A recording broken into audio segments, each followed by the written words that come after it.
इन्द्र उवाच नमस्तेस्तु महामाये श्रीपीठे सुरपूजिते शङ्खचक्रगदाहस्ते महालक्ष्मी नमोऽस्तुते।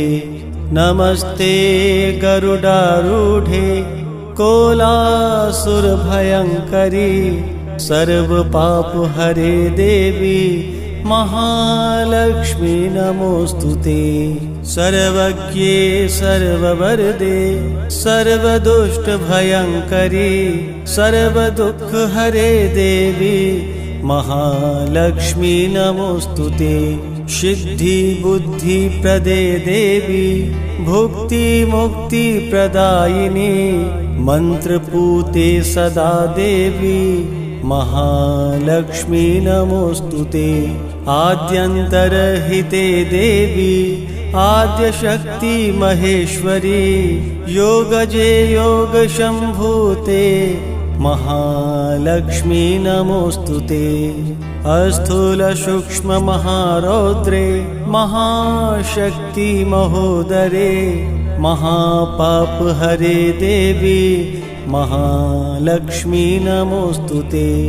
पद्मासन स्थिते देवी परब्रह्मस्वरूपिणी परमेशी जगन्मातर महालक्ष्मी नमोऽस्तुते।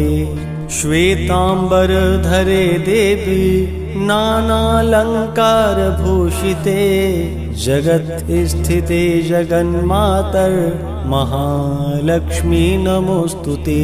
महालक्ष्म्यष्टकं स्तोत्रं यः पठेत् भक्तिमान् नरः सर्वसिद्धिमवाप्नोति राज्यं प्राप्नोति सर्वदा।